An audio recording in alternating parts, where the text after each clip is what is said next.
Good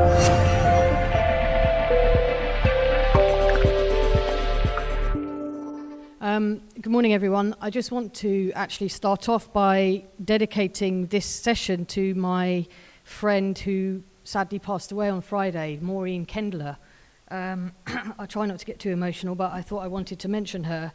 And her funeral is this afternoon, so I'm very grateful for the organiser for letting me speak early so that I can go to her funeral this afternoon. Maureen was a big influence on my life in terms of gender and how to understand it, and faith and feminism, and so it felt very fitting that I'm actually speaking today. But anyway, so I wanted to talk about this topic, Me Too Time's Up. I think there are specific things that we can think about in terms of from a Muslim perspective. I think there's things about how that fits into the wider movement or movements that have been created, I think, by these two very simple but very powerful hashtags. Actually, when I was looking at it even yesterday, the term Me Too relating to sexual abuse and sexual assault, I think came about 10 years ago. But of course, once you add a hashtag and you add some a moment, we're in a moment now. I think last year showed us when Donald Trump said what he said, it was kind of a tipping point for many people. The marches in London and all around the world, largely attended by women, but men as well, were also a moment for all of us to realise that we're into something here where people have said enough is enough in a way that they maybe haven't done before. Of course, Me Too came about when women started to talk about what has happened to them, and a very simple phrase, Me Too, became something very, very powerful. It was really a way of people, men and women, but mainly women, just in a very simple way, without having to give any detail, without having to justify anything, to say that something like that has happened to me. So it was very much a statement of fact, really, but also something where people had to listen and acknowledge, and it was a way of people feeling that they could be heard. Time's Up, in a way, related, of course, but in some ways different, because it shows that action and that people are saying enough is enough. And Time's Up, of course, started with women in Hollywood, but really has resonated, I think, with people all over the world who are saying time's up on a number of things. You know, I went to a rally in London last month, and many of the speakers, and it was a very diverse set of speakers there, we were standing outside Downing Street and calling out time's up on a number of things, including anti-Muslim hatred, etc., but really focusing on these issues around women, and I think women taking ownership for things in a way that maybe they haven't done or haven't felt they can. Now, of course, as Zara alluded to, and it doesn't take a lot, and even listening to the talks, unfortunately I wasn't here yesterday, but I know it was alluded to there as well, the whole movement of feminism, how that plays out with Islam, how that plays with Muslim theologians, how the women's role in that, I think, is fascinating, and has been a discussion that's been around for a long time. So what we're seeing with these sort of movements or moments are things where Muslim women in particular, I will talk about now, feel that there are specific things that they also want to talk about and have felt frustrated about, and in some ways maybe haven't even realised that they haven't spoken about them and are now realising that they need to. I'm thinking again also about Siddiqi Khan, who literally a couple of weeks back, I think, wrote on her Facebook, because she's based in Pakistan, but she wrote about her experience on Hajj. Funny enough, we're talking about Hajj and the abuse that she experienced on Hajj in Mecca. And that has been shared more than 2,000 times. When something is shared more than 2,000 times on Facebook, it tells you something. People need to listen. People need to realize that something is happening here. And I think that when that topic has been spoken about in the past, which it hasn't garnered as much a response as it has now. Why? Because we're in this moment. And in a way, all of us need to, I guess, shut up and listen. Listen to when people are saying that something's happened to them, it's happened to them, and what's that meant to them, and what does that mean in the bigger picture, and also, of course, what do we do about it? And this, of course, is not women versus men. It never has been. And it's very difficult. Often when people start talking about these issues, men can, and even women can, feel very uncomfortable. I've certainly had some very interesting conversations, for example, with my own kids. My 17-year-old son at home, he feels very passionate about certain things and is formulating his ideas about these issues as well. So it's all been, I think, very fascinating. I've been Muslim now for 22 years, and to be quite honest with you, some of the things that I'm hearing people talk about now, I've been hearing for 22 years, or maybe should I say not hearing. Some of the issues that exist have been there since then, and clearly before then. I've been, for example, denied access to a mosque 22 years ago. I was denied access to a mosque last year, and it's happened many times in between. In Britain, in 2018, it is still happening. There's also an interesting play, really, and again, Zara sort of alluded to it a bit, this whole thing around feminism and faith. And how does that play, and what does that mean, and what even is feminism? And I think all of this is sort of up for grabs and things that we need to talk about. I read a brilliant book a couple of years ago, again, one of those real important moments for me in my own journey, called Faithfully Feminist, which was basically stories of American women, Jewish, Muslim, Christian, talking about their sense of what that means or telling their stories. It's a very powerful book, and I'd really recommend it. Often Muslims, when some of these topics come up, you will often get, whether it be at conferences, not like this one, but others, or online, where women and men, Muslims, will say, "Sister, why do we need to talk about these issues? Islam gave rights to Muslims 1400 years ago."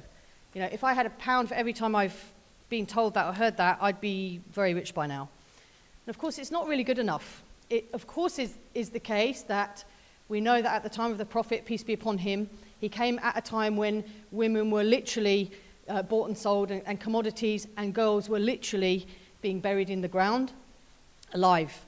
And of course, I always imagine what it must have been like for men and women around at that time when he started to bring ideas that really were unheard of in those times. And sometimes I can't help thinking that we actually really, in some ways, in terms of the mentality, in some of our communities, in some of our so-called Muslim countries, we've actually gone back to those times where people are thinking in the same way, perhaps, as they were when they were burying their daughters alive. Also, the criticism from the to the feminist movement, whatever that means to people, I think is also very valid. I was chairing actually an event recently where I had Jewish, Muslim, Christian women talking about this issue of faith and feminism, and it was fascinating. And I had a conversation with a woman there who is part of the wider, what she would consider wider feminist movement, was telling me how difficult it is to get people of faith to come to their conference every year in London and talk about faith and feminism. And I was kind of trying to say to her, why don't you just invite some of us, and I'm sure you'd be very surprised, it really won't be as bad as you're expecting. And I think, I'm going to the March for London, and I hope some of you are as well, on Sunday this week. It's a significant one because it's really marking and looking at the whole issue of 100 years of women getting, or some women getting the vote. And I very much feel part of that movement, and very much feel that we're sort of taking the baton forward. But one of the things that I want to carry on my banner is Muslim women don't need saving. You need to listen to us. You need to hear our voices. I don't feel that I need to be saved by femen who think that the way to do it is to take their tops off and parade around naked, and apparently they're saving me from oppression. I'm not really sure that I fully agree with that. Just to say a bit about my own kind of journey, I guess. As I mentioned, I chose Islam as a way of life in 1995 and had done community, interfaith, various work, set up a women's group, etc.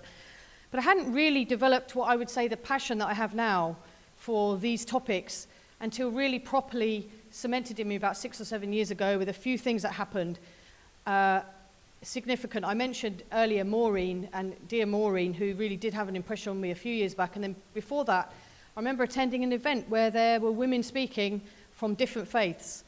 And we all ended up really, without knowing that we would, talking about the same things. It was a really significant moment for me when I realized, wow, we really do have similar struggles and the same stuff. And actually, although Muslim women in some ways have become the scapegoat, the easy ones to talk about when it comes to oppression of women and faith in particular, and the misuse of faith, actually, when it comes to other faith groups, some of the stuff is really very, very similar, much more similar than I think people realize. And I think for me, I turned 40 as well 6 years ago, so that also I think had a moment for me. life began, as it were. But I think you also get to a point where you've internalized a lot of things, you've seen a lot of things. As I mentioned, I've seen this stuff, a lot of these oppressions, I guess, in Muslim communities and the way that people respond when people try to raise it and question it. And of course, the feminism word has become like an F word. Certainly for many Muslims, it really is like a swear word. And if you mention it or dare to mention it, you're basically accused of being something, militant feminist is bandied around very quickly in a very, very negative way, I've noticed. And as I say, this idea that we don't need feminism, sister, because Islam gave rights to women 1400 years ago, just doesn't add up. It doesn't add up when you're thinking about the realities on the ground, when you know, as I do and Zara and others who work in this field, when you hear the stories on a daily basis of things that are actually happening and how the faith is not only not being applied, but actually being misused, often at the expense of women. I just want to mention one other thing which for me sort of fits in with all of this, and I hope we can discuss it afterwards. So a few of us, about 4 years ago, we saw the Visit My Mosque initiative emerge from the Muslim Council of Britain, and all of us, I'm sure, and I've seen it again this weekend, very positive, brilliant pictures coming out of that. But there were a group of us, in fact 4 or 5 of us, I think it was, met in a kebab shop near Edgware Road, as we do sometimes to talk about these very, very important things, and spoke about actually the frustration and in a way the irony of something like Visit My Mosque, where actually there are mosques in Britain where women, Muslim women, are not welcome, where there are mosques in Britain where women are made to feel that they're somehow not part of the main culture of the mosque. It's very, very common. Now, of course, whenever we talk about this, I'm very aware that other groups, including men of different backgrounds, or men who just don't feel that they're made to feel welcome or utilized or in mosques, is a very real problem. Disabled people also have a lot of issues, etc. But on this particular moment, we felt that the irony of calling something Visit My Mosque, when sometimes I can't even visit my own mosque, really was not lost on us. And so we started something called Open My Mosque in a kind of tongue-in-cheek response. But actually what we have done with Open My Mosque is to gather the stories of real women, of things that have happened to them where they've had to pray on a cement floor because, yes, they may have a space in a mosque, but it's substandard, totally substandard. Whenever you open this topic up with a group of women, I went to a school recently in Tower Hamlets, very young school-age girls. As soon as this topic was opened up, they put their hand up and wanted to tell their story about how they wanted to go for Eid prayers but were stopped from going, or when they went to the mosque they didn't know how to get in because there was no door, and when they found the door it was round the back, through the bins, in the alleyway, down the stairs with no signpost, got in, the light was off, it's cold, the speaker's not working. That kind of stuff. Whenever you open it up with a group of women of any age, these are the kinds of stories that you regularly hear. 1/3 of mosques in Britain don't have a space for women to pray, which is not okay. We're talking about Britain in 2018. People often talk about space. For me, this is an issue of mindset, not space. And we can prove that by when there are incidents that have happened where women have been stopped from going into a mosque and there's no men in there. There's loads of space. It's just a case of a mindset telling them that they can't allow women in to pray. And as I say, when women are in there and when there is a space, in some of the mosques that I've been in, yes, the space sometimes might even be aesthetically better than the basement that the men have to pray in, but the connection with the mosque, the imam has no idea if I'm in the mosque or not, doesn't know who I am, doesn't know if I have any problems. The rest of the committee are often all men, there's no elections, etc. It's ironic, really. I'm wearing a badge here, Votes for Women, because I feel, as I say earlier, very connected with that movement and how that has got us to where we are now. The irony of that, of course, is that as a Muslim woman, even though my faith and my prophet, peace be upon him, teaches that I should absolutely be equal, and I am equal in the eyes of God, which is the important bit, when it comes to things like mosque elections and having a proper stake in our community, in our organisations, in our big charities. Most of those environments are still, sadly, after 22 years of me being a Muslim, are still really no better. And in some ways, I actually feel we're going backwards. So just to finish, I just want to say that we need to, of course, find our voice. You can hear my voice. It's very loud, and I'm glad I've got notes. Otherwise, I'd have gone off on all sorts of tangents today. I believe we all have a purpose in life, and it might be that this isn't your purpose. I certainly feel at the moment it's mine. I think the time is now for a lot of these issues to be talked about. I think people are realizing that there's a power in that. I think don't wait for all the lights to be green. Don't wait for people to tell you and give you permission to talk about or to rally or to do any of these things, because you don't need that from anybody. We need to keep building, we need structures, we need to keep building and talking. I just want to finish, I started talking about Maureen Kendler. I just want to finish also by talking about her, and just to give you one thing that you can watch of hers, which was called 52% at the Crossroads. And this is a 15-minute talk, TED-style talk, where Maureen, may God bless her, talks about women and how women in the Jewish community, Orthodox Jewish community, abroad but also here, sometimes feel like they're erased out of the picture. And believe me, as a Muslim or as a woman of any background, you will absolutely relate to pretty much everything that Maureen says in that talk. And for her and for all of us who are in this struggle, I say that we band together as much as we can. We work with people from all backgrounds. We stand in solidarity, and we put our faith very much into action, as I believe the Prophet, peace be upon him, wanted us to do. Thank you very much for listening.